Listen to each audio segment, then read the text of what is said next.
And we're live. Hi, everyone. Hello. Welcome. Hi. Hello. Another week. Cheers. I see you guys are already chatting, talking about current playlists and whatnot. Cool. Thank you guys for your submissions. So this week we've got another orchestration review. So if anybody wants to submit anything, then feel free to. You can just drop a link into the chat, and we can grab that, pull something up. It doesn't have to be specifically related to the project that we're doing throughout this season with the film. I will grab that link in a moment, though, and drop that in the chat just in case anybody is keen for that. Again, we've also, you can find it on our social media. We've got links to that. But yeah, so looking forward to it. We've got some work from Jolene, who I'll give like an extra special VIP shout out to, because I know is currently like has so many things going on, doing the fast track at college, doing the whole master's program in 1 year, and is still finding time to work on extra projects and things. So kudos to you. That's really good time management. Yeah, we've also got Alessandro is also submitting some stuff. Another one of my students. Don't worry, Ale. This isn't a surprise. I was freaking out. Piece of shit. That's a trap. Yeah. And by the way, and we have some work from Natalia. So we've got quite a variety of projects as well. So I'm not really sure where we should start. So I think I'll let Sam pick. Oh, crikey. Let's go with one of Jolene's first. Oh, she's done two. Cool. I think that's a good idea. Should we start with the I was going to say the non-short film one. Yeah. Son of Saul. Oh, crikey. That's heavy, isn't it? Yeah. To start with. Let's start with the heavy one. Yeah, Vincenzo did freeze. Vincenzo's been having kind of internet issues here and there, so he may be dropping in and out. But we hope that he will be consistently with us tonight. Welcome back, Vincenzo. No, Vincenzo. I hope that too. I really hope that too. Cool. So what I'll do is I've got the videos that you guys sent as well as the scores. I wonder if I think maybe we'll just play the score, or do you think we should kind of risk it with the video? What do you guys think? I'm just thinking about kind of YouTube copyright strikes. I mean, worst case we can dispute it. Yeah. Yeah. Let's do it. Okay. Let's see. So let's play. We're gonna play through the video that you sent, and then we'll kind of show the score and review it. So Jolene, this is your Son of Saul release score. If anybody hasn't seen this film, God, it's heavy, but it's great. Really, really fantastic film. So anyway, I have no idea which section you're playing from. So let me swap that over here.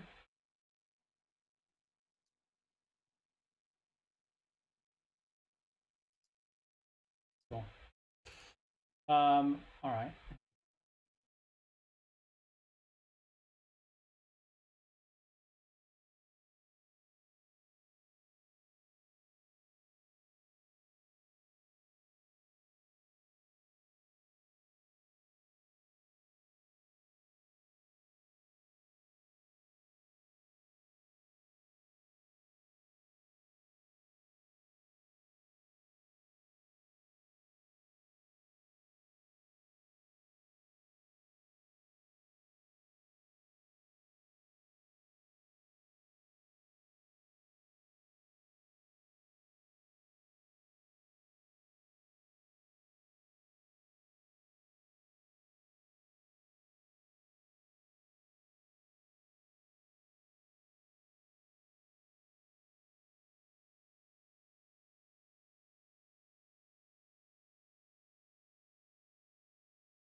Sorry, guys. Let me try that one more time. I think to reshare. I had a few kind of audio setup issues. There was a lot of music that we just missed. So we were all listening to it. Jolene hasn't done a silent film up to this point. Okay, let's give this another try. Thank you guys. You're being so polite. Yeah. All right, we'll give this another try.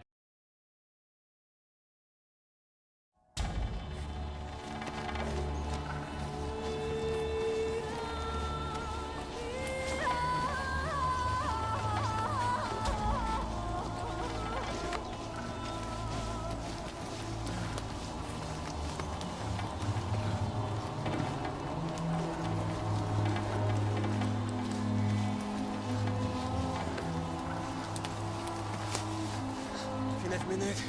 Wir müssen gehen weiter. 2 kilometry lasem. Musimy spotkać kogoś z Armii Krajowej.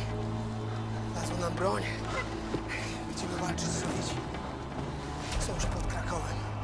Jeśli nie, pójdziemy na Pszczynę.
Cool.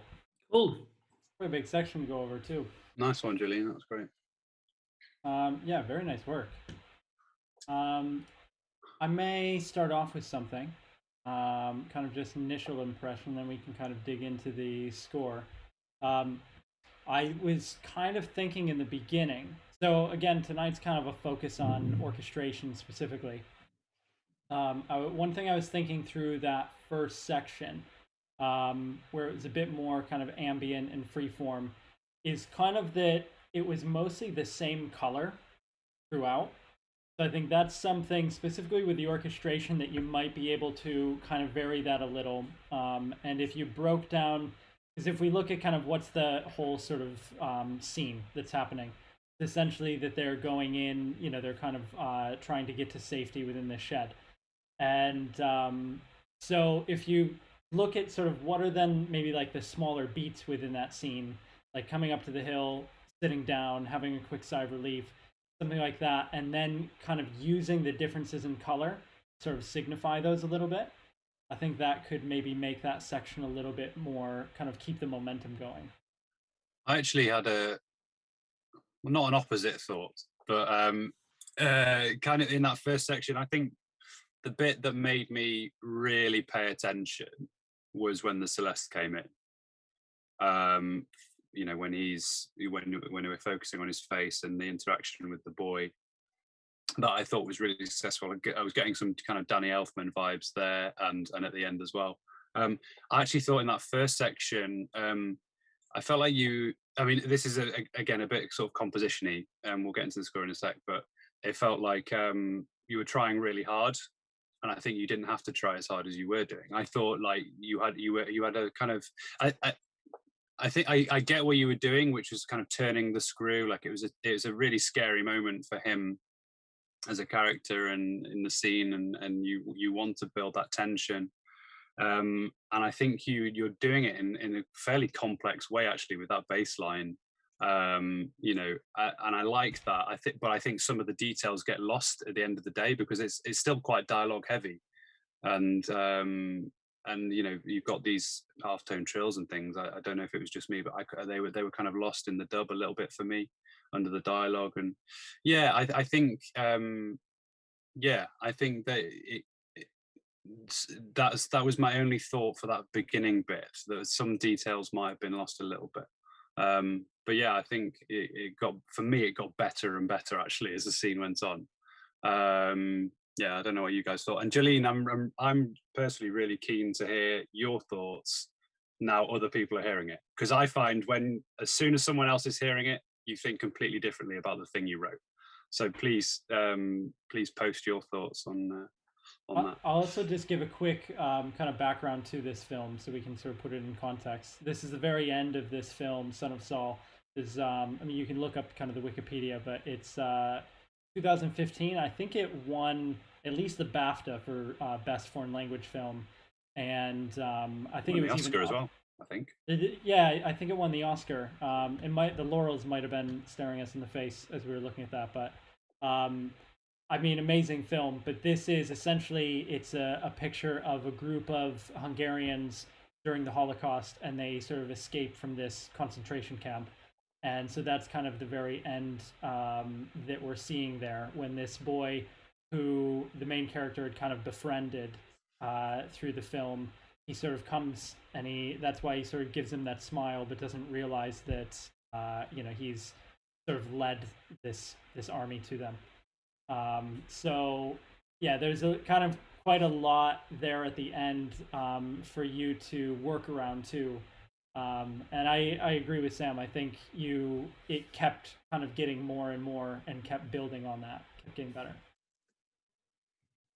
Yeah, the only other thing I would say on a compositional, I mean, it's my opinion, of course, it's very personal, but around bar 50, when the kid is running away and he gets grabbed and he's got his mouth like that, and I think the drop in the music could have been even more evident, like to I don't know, emphasize a little bit the tension.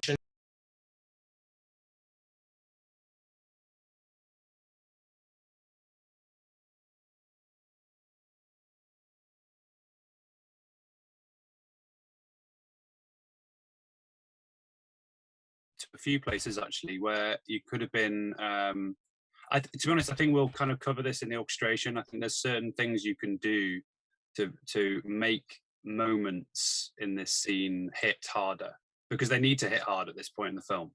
Like, it needs to be weighty, And I think there's some things. Yeah, there was an example, but other things we can do. Guys, sorry, the stream dropped out a bit. I didn't. So we've just missed a bit of that. You've gone down a bit in volume, Mike, as well. Yeah, so I'm hoping this is coming back up, and I can't quite tell if in the stream if we're back on. It seems like some of that was coming through though. Can you hear us, guys? Oh, I'm glad I'm not the only one having internet issues. It's the whole world is going through an internet issue. Anyway, should we start talking about the score? Okay, I think they can hear us. So sorry guys if you've been listening to this then of us kind of worrying about internet stuff. Well, I think so. Did some of that drop out? I mean, it must have, because I'm hosting the stream and Zoom totally quit for me for a moment. So I mostly lost what Alessandro and Sam were saying about that. Ale, do you want to go first? Yeah, sure. Mine was just a compositional point of view opinion. I was talking about bar 50 when there's that drop in the music. I think it's bar 50. Yeah, there's definitely a point in bar 50. Yeah. So it's basically when the kid gets grabbed and held. I think it could have with emphasizing the drop there, having less in the music. It gives you the opportunity to have more after a few bars when the music picks up again, and also it would help building the tension, in my opinion. Yeah, and I was just agreeing and saying that when we cover the orchestration, there's probably a few things that we can suggest, a few moments in that scene that can hit harder with a few little tweaks. Gillian, could you, while we start kind of talking, could you send us a message with your kind of intentions for the score, and forces as well, particularly string numbers, would be very helpful, please. I can go first, guys, if that's all right. Yeah. So bar 1 to bar 3, MF crescendo to MP. Don't like it at all. That's misleading to a player, so something needs to change there. If that's what you mean, then you need to put something at the end of the crescendo to say where they're going to, forte or whatever, and then subito, mezzo piano, something like that. I'm just kind of going through the first page, and then I'll hand over to someone else. I love half-tone trilly things with that eerie feel. I think that's a really nice idea. Again, for me, it just got lost in the dub, which I don't know if that's that's something that maybe would change in hindsight, but I love the idea of it. Again, I would always try to put something at the end of a crescendo when it's an ensemble playing it. You can get away with it with like an espressivo solo line, but this is multiple string players. Some of them are going to crescendo poco, some to mezzo forte, some to forte. They need some guidance there. Sam, can I hop on real quick what you were saying about the trills real quick, just because they're sort of lost in the mix. I was thinking about this. I think you could use the woodwinds in a little bit of a more useful way in this context. Think about like low flutes playing in unison with that the violin too and the viola, because I guess they're both playing the same thing, or even clarinet playing really quietly, sort of like half tone. Just a little bit something ethereal on top of that will really help it stick through the mix. Do flutter tone as well. Yeah. And to be fair, coming from a bassoonist, using in that range as well, because we can eat that note really, really quickly up there. That's another thing that could really blend with the violas, violins, using the woodwinds smart way to help it just through a little bit more. For sure. Even, I mean, it'd be a bit more kind of penetrative, but even brass doing something soft there could be nice. But yeah, I think if it needs to be heard, then it needs a bit more of something, I think. Yeah. I will say, Oh, sorry. Go ahead, Tim. I was going to say a very boring thing, which is just about ledger lines, which is just be careful of clefs. I would say probably your viola wants to be on treble clef, bar whatever that is. What I was going to say is in relation to the dynamics, just this line feels like you've got a very definite idea of where you want to go. I feel like mezzo piano is not quite the right dynamic in this context, because mezzo piano for me is sort of an in-between dynamic. You got the main dynamics like piano, mezzo, forte, forte, then fortissimo and pianissimo. But mezzo piano I feel like it's one that you lead somewhere. I wouldn't, instead of having all these crescendos to these very undetermined volume levels, I'd put a crescendo there, because you want it to be gestural, is what you're seemingly to write a slight growing and then a slight coming back. Just for those that might have lost that on Michael's connection, he was saying poco crescendos as opposed to I guess mezzo forte at the apex there. Poco crescendo, I love them. They're a bit of a contentious issue, I think, amongst orchestrators because they're non-specific in a way, but they're actually I don't know what your experience is, Michael, in sessions, but they just, particularly with strings, they get played beautifully. There's an understanding. I think they're specifically unspecific. Well, and I think that's what a section like this really needs, though, is because this is sort of meant to be.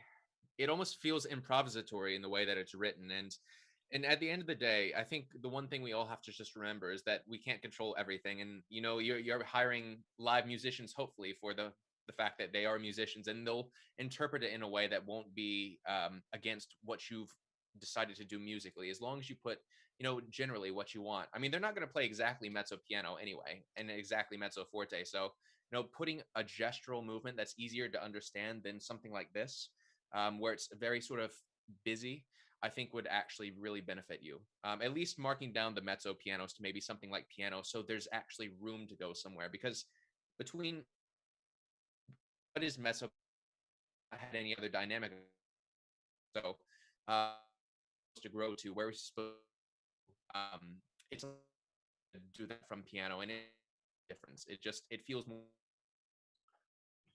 We're losing you a bit there, Michael, but I think we got the gist. But I think just again, say if I'm correcting incorrectly here, Michael, but I think what we're getting from that is that mezzo piano, mezzo forte, they're very middling dynamics, and as an orchestrator, it's very tempting to not be bold with your dynamics if you want to keep them sort of there, present but not in the way. We always err on the side of caution with middling dynamics, but actually you have more leeway than that, and you can give it more shape and be a bit bolder.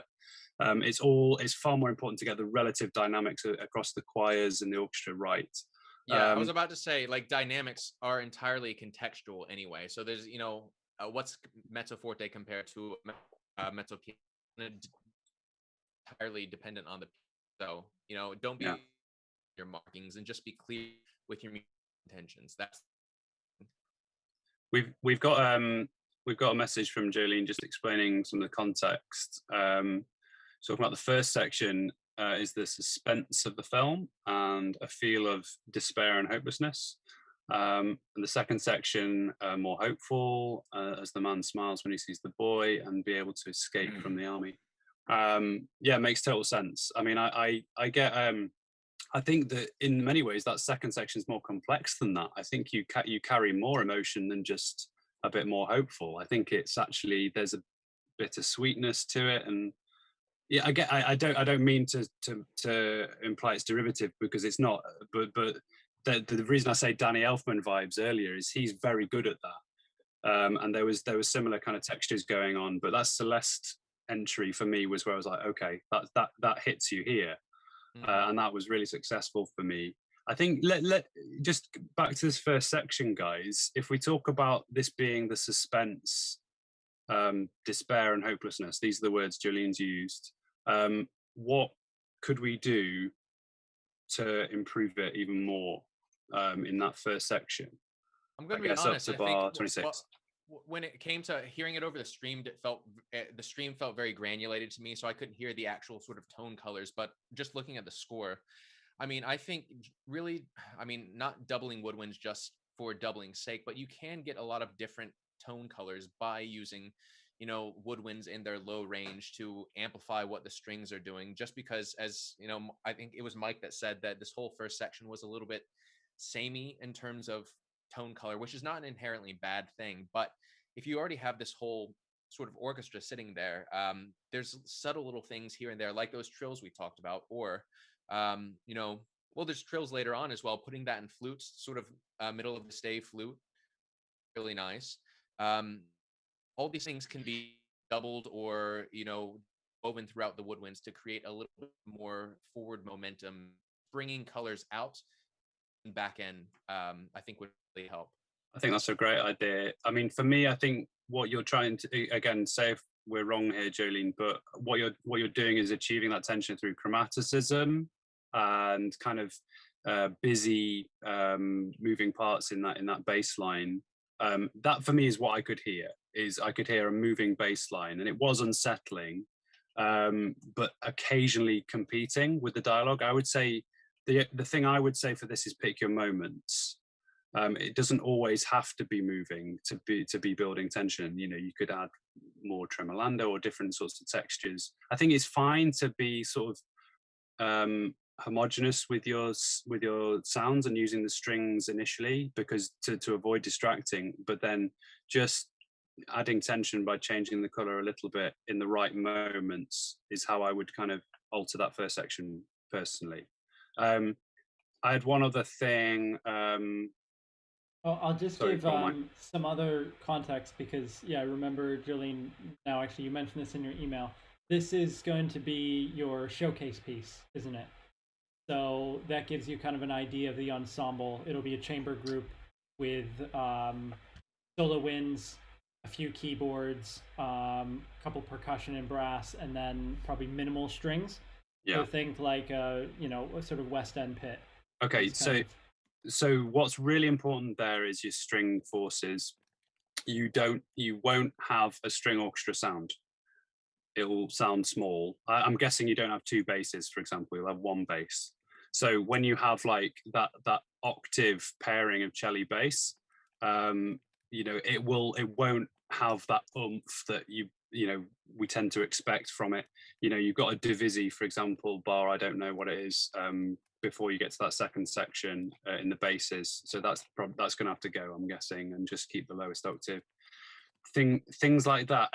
Divisi in general aren't going to be your friend in the strings. They're going to halve the sound, and actually, if you can avoid them with a small ensemble, absolutely. Another point I had just while I'm on that subject, when the strings come back in for that kind of lush sound, where is it, about bar 40, I think, you've got first violins divided. Now, certainly in an ensemble of this size, you don't want to divide your first violins. You want them on one line, and if necessary, move that second note down to the seconds. Yeah, I realize why you've done that. It's because they've got the same shape, but in this case, it doesn't matter. It's a trick of the ear. You never want your firsts divided when there's only, I'm guessing, 3 or 4 of them, maybe. You want them playing the same thing. Yeah. I mean, it's by no means a crime to do it. It makes total sense what you've done, but for the best quality of sound with that size of string section, I think you want the first to be united. Yeah, I think just following that, you could consider like where you might be able to make up for extra power sort of with your keyboard instruments. So for instance, like if you are worried about having low end, like you can kind of start to move your strings up a bit. So if you really want to emphasize a melody, you could even consider pulling some of the seconds onto it, having sort of the general shape filled out by your bass below, your cello and viola can sort of fill out more of like the upper mids in your strings and help fill out more of that harmony with something like the harp. Obviously, it's a slightly different color, but it can help, like if you had harp or piano and you want to kind of give a lot more sort of body to that low end, just playing octaves on something there could be a lot more powerful than like one, bass and two cellos. Yeah, and again, it doesn't have to be the keys, or those instruments doing it. As much as the winds can add changes in color, they can also play within the texture and just warm up the strings a little bit. Like bassoon's a really common one, doubling that with cello. I would suggest maybe your warmer wind instruments, so clarinet, bassoon, and horn. You've got a nice triad there that can help warm up the strings whenever you need it, and they just put them a dynamic down, and then they won't penetrate that sound. They just need to be amongst the chord. I think what you've got there would sound great as long as you had at least 30 strings, but you don't. You've got half that. So just be conscious of the sort of solo-y sound you're going to get from those strings. Yeah. Can I quickly add one thing, guys? I'm not sure this has been said or not because my line was freaking out a bit. Apparently, it's a common trend tonight for internet connections to freak out. But anyway, I was just thinking that always keeping in mind the small number of strings, even in passages like at bar 40, I think. I'm looking at the score on a very small screen, so pardon me if it's wrong. 37, 8, 9. 40, 41 maybe actually. There's like a line in sixths, and unless it's meant to be played as a double stop from violins, that's the area we were mostly just looking at. Yeah, okay, fantastic. Yeah. Because like for example, the flute, like the winds are not playing there, and if you just want to add some color with the sixth interval below the main melody, that's something that easily a flute would do. It would blend well with the strings. It would be a beautiful color, and you would have a bigger impact in the main melodic line of the strings. I think it's all about moments like that, because that's a really key moment where you really want that string entry to push us forward, and what V's saying there is spot on. I mean, I'm picturing it now with that second voice in the violin ones going down to violin 2, getting the divisi numbers right in violin 2, so there's a little bit more weight on that on the line that goes with violin 1, and then you immediately put those 2 lines on flute and clarinet. That's my immediate reaction to that, because then you have a colourful doubling that kind of brings out those moving parts, and gives it body. And bear in mind that in that register specifically, strings and winds would blend so well that it would sound nearly the same, but just more impactful. Like you wouldn't notice, oh, actually, this is a line that was originally on strings and now it's in wind. They would blend very, very well. Guys, following Ole's comment, I think we should move on because we're already nearly 40 minutes in. So I think we can go a little extended tonight too, just because I want to cover what we've got here. I think let's jump to Natalia's piece next. Sam, maybe you could give us a little bit more context to this. Yeah, so Natalia, we've had a couple of lessons, haven't we, Natalia, on, we looked at this whenever it was, a couple of weeks ago. So you've been doing this for your course at Berkeley, Valencia, and you were rescoring the main titles to Bridgerton. Ooh. So whoever's seen Bridgerton, that raunchy Downton Abbey whole fill thing, I don't like it. I don't like it at all. That wasn't clear by how you introduced it at all, Sam. Bridgerton is a period drama that is got lots of sex in it. I think that's fair to say. Yeah. The opening titles, I don't even remember the Netflix one. I don't think it's overly memorable, to be honest. But anyway, Natalia's had a go at rescoring this, and she sent a video. And I think you got it recorded at in Budapest. Is that right? Sorry, I just saw that the title is Better Bridgerton, which... Regé Jean is hot. Thanks, Jolene. Yeah. Okay, so let's I'll swap this over. Might be James Bond, apparently. might be the next James Bond. Just saying. Okay, and hopefully we still have sound.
Oh, very well done.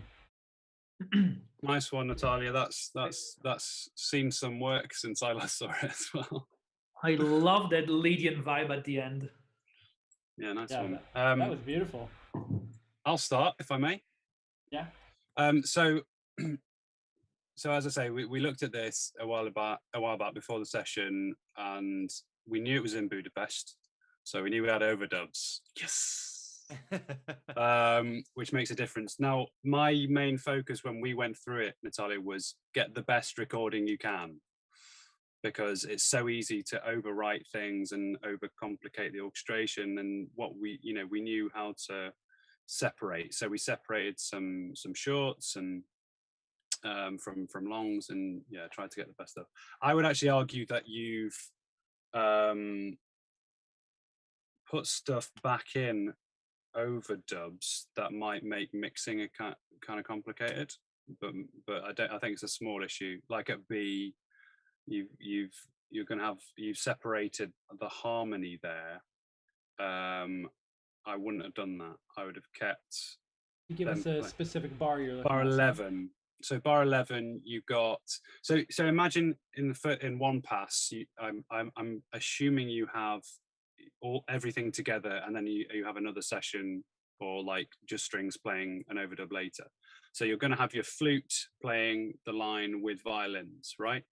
But you're missing the harmony in the violins. I would ignore putting it in the overdub, because all that's going to do is muddy the spiccato stem that you're creating in that overdub, right? That would have been my only criticism.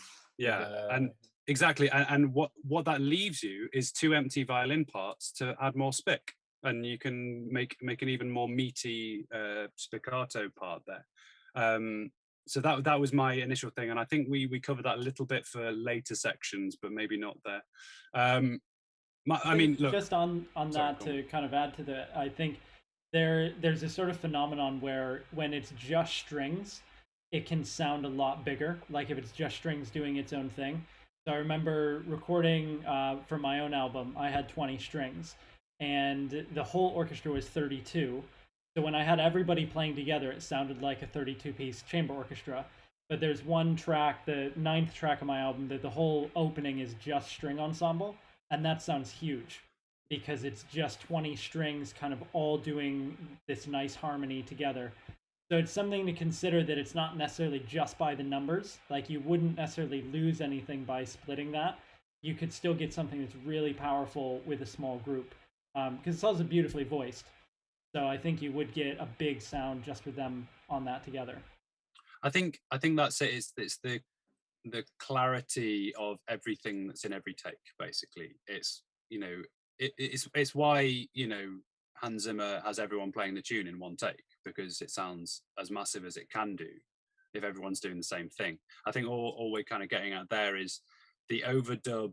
The purpose of the overdub for a lot of this should be to be able to separate that motor that you've got in the violas, and just freeing up and you know, giving that a bit of weight could be a good idea. But yeah, I think all I was saying is that melodic line where in thirds, I think it makes sense to just have the violins playing that as a pair of sections rather than separating the harmony there. Yeah, someone else go. Ale, did you have more to add to that? Sorry, Ale, you're I was muted. muted. Yeah, I know. No, I just brought back to mind when I was in college too, and I was working with Enrica, and a teacher of ours, and I was trying to. There was this point in one of my pieces that similar to bar 11, where you want your melody to shine. And she basically told me that I was too worried about the voicing of the rest of the harmony, of the rest of the chords in the strings. She just said, if this is what you want to like show off, put as many sections as possible to play that melody line. So if your point is to have that as clear as possible and as I don't know, as emphasized as possible. I wouldn't put too much, especially on the first pass. I wouldn't put too much attention to the actual harmony of all the other voices. Or she could just hire you to whistle as well. That I was going to say, nice. Yeah. I missed your whistling. I've been paid for whistling. That was one of my first gigs, actually. Awesome. Very nice. Yeah, and Michael, you one of the things we went over in our lesson, Natalia, if you remember, was winds doubling appropriately as well, and I think that's come off pretty well, Natalia. Like all the right kind of things happening with flutes and oboe and octaves, clarinet helping out that motor. Sorry, Sam, just give me another bar because I'll focus in on the score. Again, from bar 11, kind of from B is a key point. Like one thing is a really oddly specific thing, but a useful thing to bear in mind. Natalia, if you remember, like bar 10, you had that oboe idea, and it made total sense. But you were dealing with a transition there, so it made total sense to kind of complete that line with a C sharp into B, but that wasn't there originally, and it just helped. Suddenly the oboe has somewhere to aim for, which gives everyone else somewhere to aim for, and it just helps that transition. Little dovetailing like that is a nice thing too. Yeah, I think you've got a good recording there, Natalia. I think you've done well. Yeah, I mean, comments aside about splitting the harmony, it still sounds great. I think what you got out of it and the mix sounds really clear and really nice. I'd be interested to know how many takes you got of from bar 19 in the violins. Randomly, not to say that there's tuning issues, but that's the one bit that sounded a little bit weak. Which one again? Bar 19. Dee da dee da da da da dum. Yeah. Can I just check real quick? Is 19 and 20 in the first violins? Is that semiquaver line meant to be there? I was thinking the same. We talked about this as well, Natalia, didn't we? I don't know. You'll have to answer that one, Natalia. I think I'd suggested deleting it there, but when the tension builds towards the next section, to have that measured trem would be really nice. Yeah, but it's only there in 2 bars, and it's only violin 1 playing it. So if it was unintentional, I understand it's a mistake. But if it were meant to be intentional, it obviously would need to be doubled. And the second violins, it doesn't make sense. Yeah. No. Yeah, only for something that subtle. Like sometimes you might do something like that if you wanted like half section trem, or something like that. But this is, yeah, just a very particular detail. I mean, the flute. Had I not been looking at the score.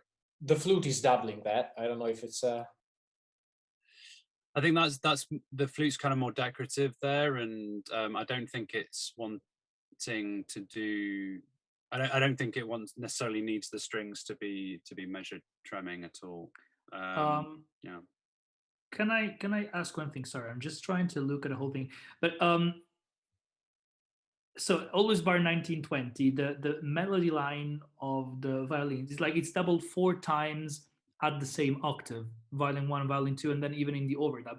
It may have shined through a bit more if it had been in actually octaves, which is, I mean, maybe it's a bit too low actually to be doubled in octaves, but like there's it's kind of like a typical cliche sound of Hollywood music to have like the when there's like an important melody or an important theme or something that you want to shine through, to have it doubled in octaves, violin 1 and violin 2, especially if you have the chance of doing overdubs. If I don't know, it kind of feels like a little bit of a missed opportunity, maybe. Well, what you could have done there, like as Vincenzo said, in octaves, just switch the viola and violin 2 line. I mean, the viola line's not too low for the violins to play, and then you get that nice sort of rich octave doubling there.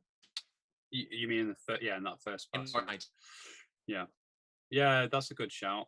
Because I think up an octave from there would be a bit screechy. But down the octave would be nice. We're broke up missing a lot there, Michael. Yeah.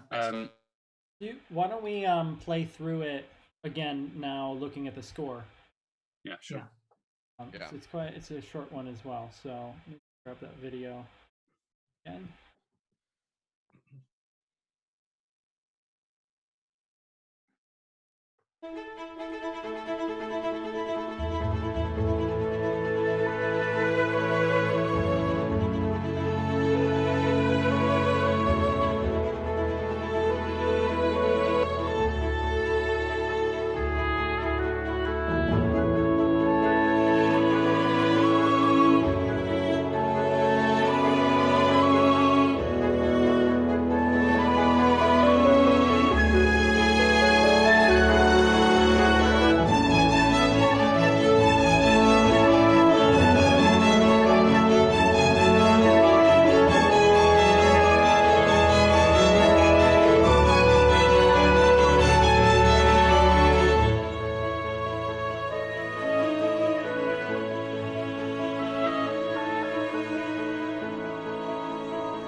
Just one more thing, which I just spotted. Well, I'm going to ask a question. Maybe Sam, you know this, or otherwise, Natalia, maybe you can let us know. Was there only one flute player in the session? I believe only so. One I believe so. Because like the very first flute part would have come out a bit more, maybe, if it had been on alto. I understand the idea of like having that line first lower octave, then higher octave, because it's a beautiful changing color, just like by changing the register of the flute. But it may have been a bit richer with the, because like especially when it gets on the A and B, it's kind of like, I don't know. Where are you looking, V? Bar 3, 4, 5, 6. Oh, that's 7, yeah. They could maybe there. It could have been. Yeah, no, exactly. Just the first page, pretty much. And even if there was only one flute player, because like if there's only one flute player, you would have literally 6 beats to change flute, which may be a bit tight. But since you're anyway doing overdubs with strings, you could have easily done alto with one of the overdubs and then just straight flute. If you had the option, if they were a doubler. Yeah. That's true. You need to always double check that they double. I think. Sorry, guys. I just had another thought for bar 19. I think it's a shame because it's a nice line, but the second pass cello is kind of wasted. I don't really hear it, and I don't think it serves much purpose other than to take away the option of like a rich, warm, simple cello line. Where, Sam? Sorry, say my name. Yeah, which bar? Oh, so bar 19. basically everybody's moving, and actually what we really want there is to just sink into a bath. At sea. It's a really lovely moment, and what happens is the violins feel exposed because everyone's trying to move a little bit. If you just have cello playing, I don't know, they could even cover the 3 notes, you know, those 3, just playing block chords. Yeah, it sounds more boring, but actually it would make it far more effective because there's so much movement elsewhere, and it would just make it warmer and richer at that point. And it's that line as it is now, it's just adding a tiny bit more movement, which is not really reprised by anybody else. There's just like the right hand of the piano who is doing it, but it's still at such a higher octave that they don't blend very, very well. And yeah, it's a bit of a missed opportunity to make something else a bit richer. I mean, when you're in such a full section anyway, adding just an extra line like this, which is going to be so thin, is just probably adding more blur rather than focus on the other elements. Yeah, I think it's so tempting to kind of we end up kind of overwriting because it's such an important moment. We want to make it as busy as possible, but actually, you know, now we've heard it, we know that just simplifying that mid to low register, I think, would really help us just sink into it at that moment. Guys, I think we should press ahead. Let's do it. Well done, Natalia. Nice one. Well done. Very beautiful piece. That was beautiful, yeah. So we have a couple pieces because Cho also dropped one into the comments. So next up we'll do Alessandro's piece. And so Alessandro gave us a snippet of kind of a main theme that he's working on for the film, for the project we're doing for the season.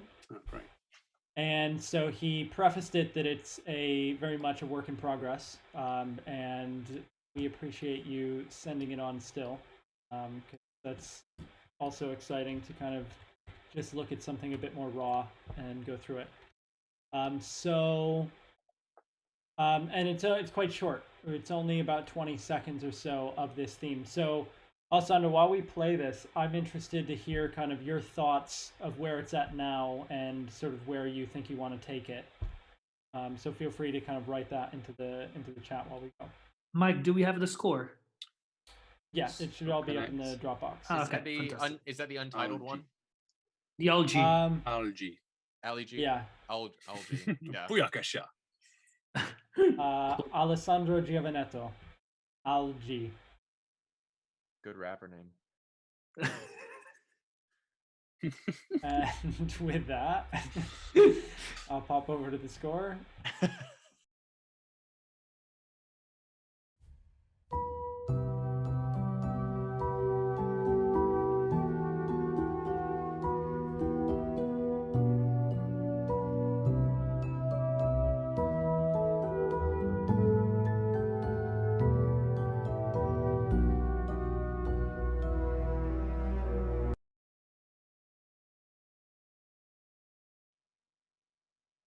So, and that's the snippet we've got. And then from the score you sent, you've also got kind of just a piano sketch of your next ideas.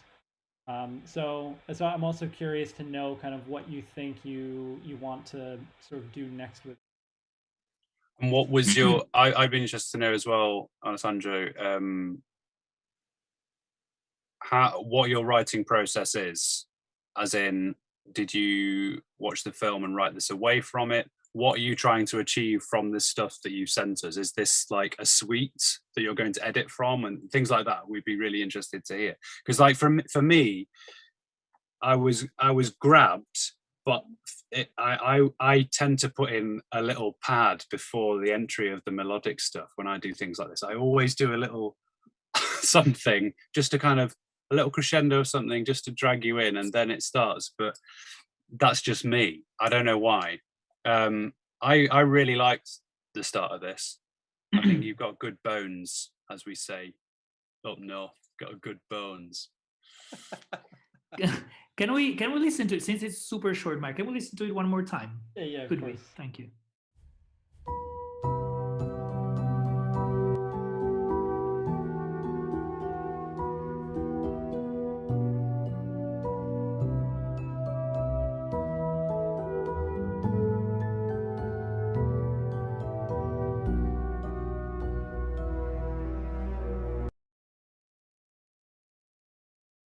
One thing. Sorry, Mike. Go on.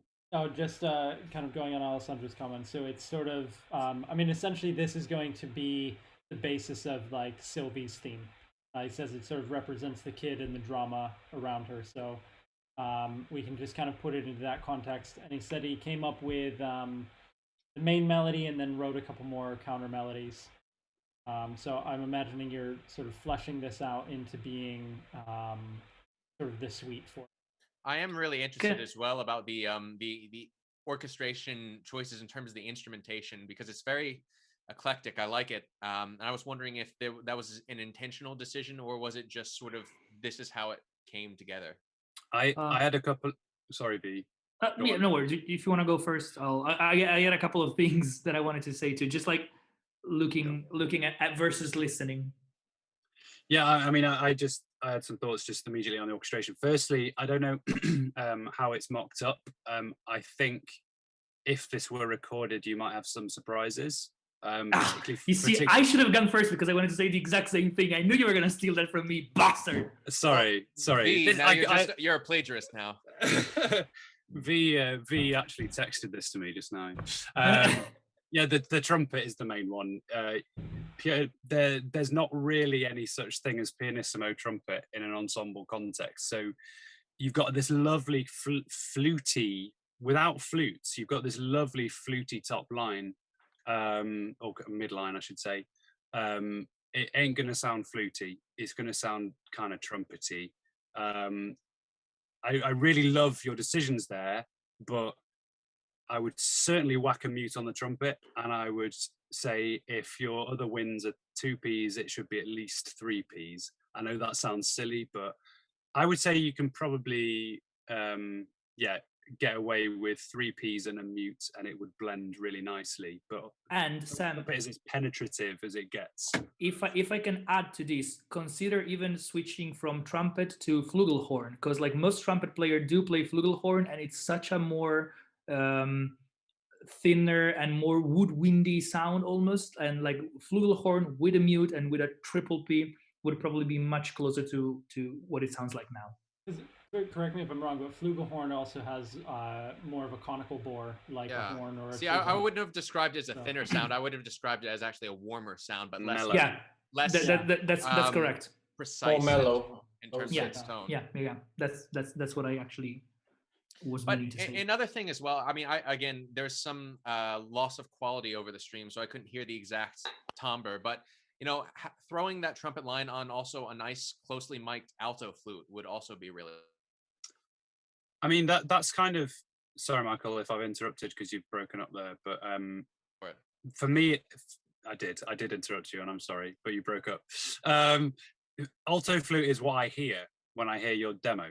I hear alto flute, even bass flutes, and I like that you've tricked us in a way, but I also don't trust your samples. So if what you're hearing now is what you want, I would say kind of play it a little safer and at least add an alto flute in there, and it'll sound really kind of fluffy and nice. Can I one other thing that like stands out to me is how like just by listening to the demo, and this ties in with like the samples and the programming, listening to it doesn't make me feel like it's missing much of a bottom end orchestrationally speaking. But if I look at the score, there's no real low instrument, there's no real bass instruments, and like you have the I don't know if you've written the bass clarinet as it's supposed to be played, or if it's transposed, because it's on a quite a high note to be a bass clarinet. If what you have on the score are real notes, it's quite a high note for the bass clarinet, which sounds interesting up there. But then again, the bassoon is quite high, and there's no real low instruments. And when you come in with the pits in the cello and the double bass, that would be very, very, very thin. But like just listening to the demo, it didn't feel like it was missing a solid foundation. So as Sam was saying, if you were to record this as it is written right now on the score, it may sound surprisingly different. However, but just by judging from the programming, it didn't feel as it was really missing that. So I don't know. You would have to consider this carefully, like having a solid foundation for the harmony and for the melody and for everything else to stand upon. Yeah, I think I agree. I think your mock-up sounds good. I just think if you put this in front of players, like the other surprise you're going to get is the glockenspiel. You know, that's gonna. I was about to say that I wouldn't have the glockenspiel, the piano, and the vibes playing the same notes. Yeah, I think you've got it covered. They've got it covered. It's a tricky one, that, because I guess your Glock is sounding. Yeah, I think it's even louder than the trumpet, I would say. Well, I'm wondering if it's 2 octaves high sounding there. It probably should be and it will really stick out if it is. Yeah, but I mean, look, I think like what you were saying about the bass clarinet is very playable and it's a really interesting sound. So kudos for that. I just don't think that sound is what's in your demo. So just be conscious of that, I think, is what we're saying. I think just a note on your kind of keyboard instruments, the like doubling on in the same octave with anything percussive like that, I think is going to be a lot more difficult. Kind of like if you were trying to, I don't know, like if you had a string quartet and a first and second violin pitching the same note, it's kind of be really difficult for them. Like you wouldn't just double the sound. Whereas when you're using sustain instruments, doubling is a chance for you to actually blend that color. So I think just kind of considering that, instinctually, I would look at that, and if I wanted to use them, I'd try to consider them each in a different octave. And then if I didn't want it across 3 octaves, I would, kind of be more careful about which sound I wanted. I think one thing there as well, look, I think the first thing you could do, if you have access to it, I can't remember your background, but if you have access to Alexandre Desplat scores, I would look there, or some Ravel, for like V was saying, I don't feel that we missed that low end, but getting that high end right is really important. Otherwise, things start really poking out when it's that exposed. So looking at scores like that, I don't know why I'm thinking of like the Curious Case of Benjamin Button's score. There's some really lovely light orchestration in that. Like get some harp harmonics in there, things like that. You could really use your harp cleverly here, and and with the vibes, it's got that almost jazz tone about it, and you can be really smart with how you use those instruments in an orchestral context. I'm really interested now to see how you use your strings, because that's going to be the kind of test of the whole theme. Is you've mapped out your palette already, and you've got a bit of pits in there, but there's more to come. So I'm really interested to see what you do with it.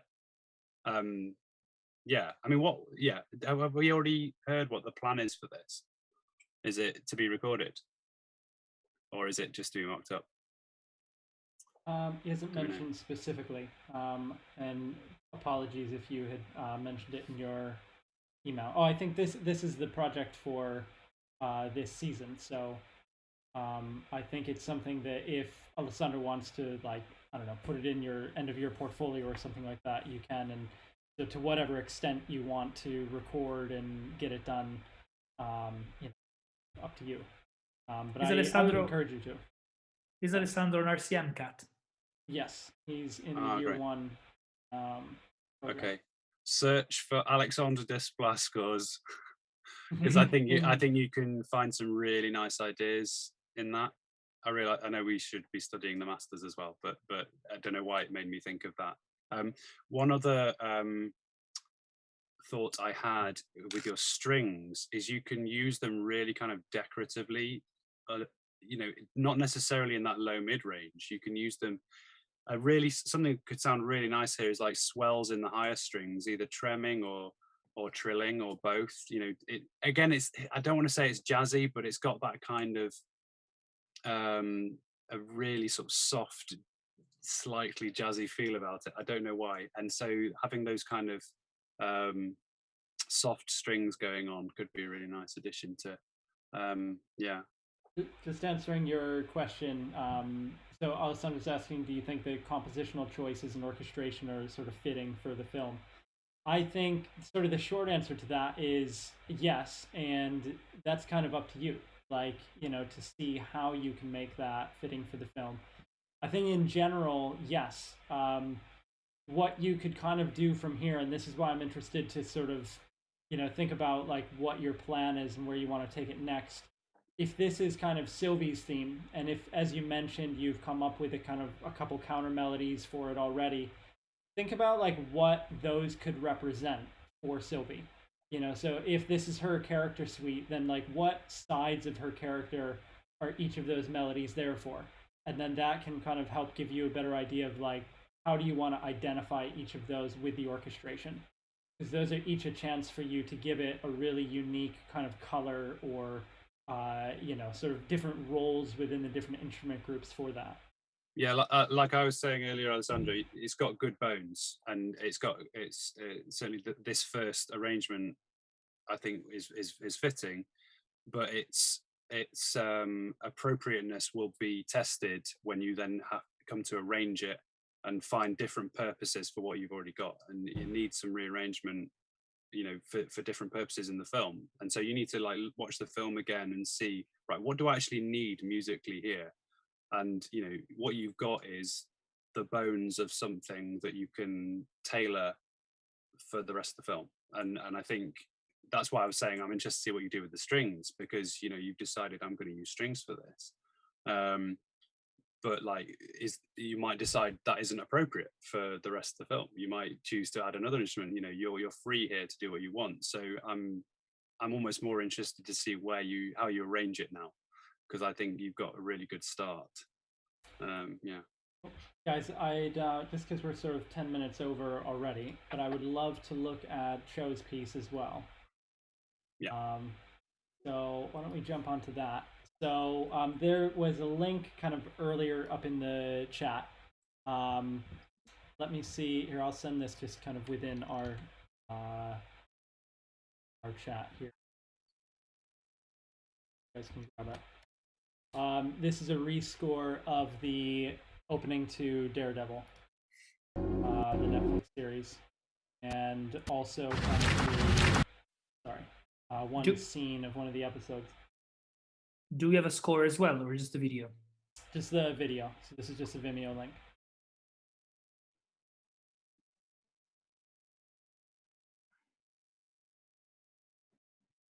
Cool. And thank you, Alessandro, for submitting.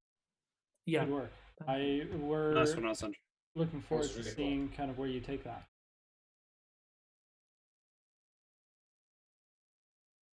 Cool. So I'm just going to swap this over. Go sort of as full screen as I can, but the layout of my OBS where I'm streaming from is not just the. You guys will get the idea.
Cool. Very nice work. Cool. I think it's a really cool, especially I've personally seen this clip done 100 different ways, and it's really refreshing. It's a really nice kind of take on it, and I think especially once you got into the actual main title of it, it really kind of kicked in. It's also nice. It's a nice contrast kind of for the evening of having something that's a total synth score. And so to talk a bit about the same sort of principles with, but with synths and kind of sculpting sound in that way. I'm really personally interested to hear Ale's take on this. Can I throw it at you? But he's listening to it again. Yeah. Can I just say that like I love the sort of Pink Floydy vibe at the end. I'm a huge, massive Pink Floyd fan, and with the sort of seagull sounds that reminded me of Metal, one of the most beautiful pieces by Pink Floyd. I just love the whole atmosphere. It was really prog rocky, 60s. I thought that was really successful. I thought it worked. It just works really well. I thought I much preferred your theme to the actual one, which is something. But then I don't, to me that's not saying much. But that isn't to make light of your achievements. I think you did a really good job. I think the thing that impressed me the most is your patience in the opening scene, because it's so tempting as a student composer to overscore and to try and show yourself, but everything was really measured. You had this really paced build, and I think you just hit it right. And then the opening theme had just enough hook. I think if I had one thing to say, I think you could have like hit us a bit harder even, but I'm hearing through the stream here, so I'd be keen to hear it myself again. But you could hit us harder just in the end of the main theme. That's the only thing I thought, but I thought the rest was really successful. Go on, Ali. I think your turn. I was listening to it again. It's really cool. It's really well done. Also the production sounds pretty cool. The only thing I'd suggest is I think it needs a stronger hook, which is already there, in my opinion, which is the weird string that comes in at the beginning of the title sequence. Down, down, down, down, down. If you take that and then you give that line to all the other strings, building up octave after octave as you can up until the end, I think it'll sound really cool. You can also just whistle and just really the next level. You're cutting out quite a bit, Michael. You were saying you could just add whistles on top of it and bring it to the next level.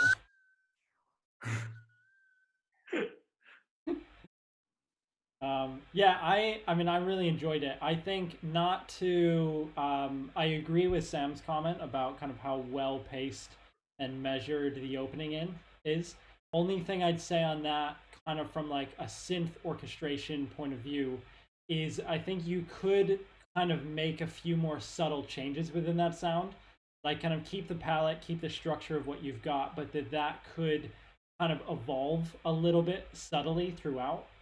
Because I just started to feel after a little while like I was sort of hearing the same thing, and it was I was kind of waiting for something else to kind of come in, but I think very subtle on it, not to like introduce new sounds necessarily, but just if some of those textures themselves are evolving a little bit more, like even if it's just simple things like kind of filter sweeps and that kind of thing that get them almost more like sort of waves that are moving, where different parts of that sound kind of come up and out of each other, but it's still, from a distance looks like a sort of placid lake or something.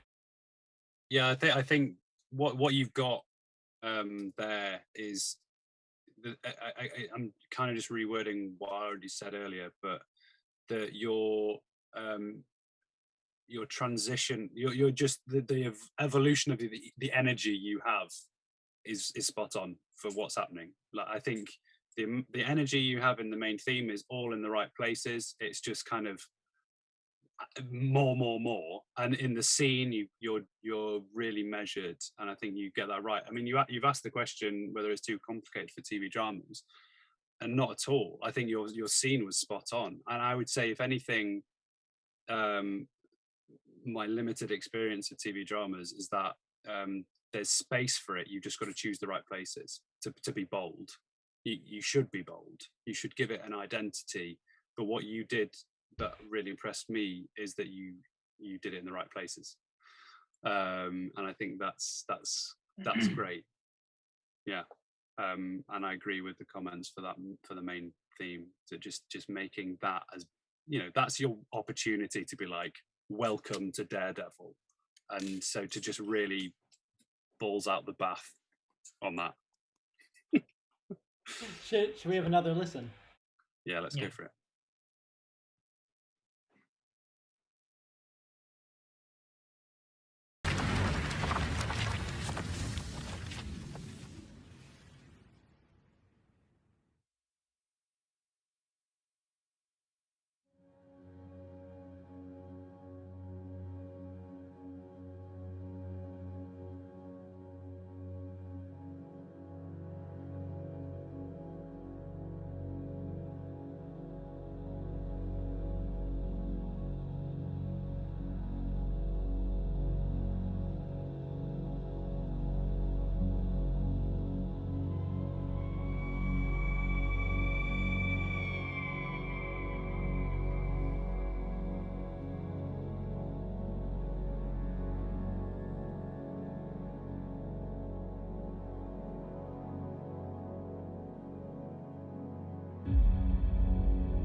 Cool. Once again, very nice done. Nicely done. And I was also saying he mixed the whole thing himself too. Yeah, I mean, great work all around. Thank you guys so much for sharing tonight. You know, we love these sessions too. I think it's really exciting to kind of get to just share your work, and seeing you guys share it with each other too. You know, is also really nice, and kind of getting comments from each other. I think we'll kind of call it. Went a little beyond tonight, but I'm also, you know, happy to when we've got stuff like this, and you know, when we've got great content to work with, it makes it really easy. We can just kind of keep chatting. Before we leave, I will just remind you guys that next week we have Vicky Kistner will be a guest on the stream. Vicky is the director and writer of Pulling, which is the film that we're using for this season. And this is going to be an amazing opportunity to, on both of the occasions with her, to kind of hear from her perspective as a director. So Vicky, again, is somebody who, you know, I've seen kind of go from film school and is now working, directing regular blocks on TV.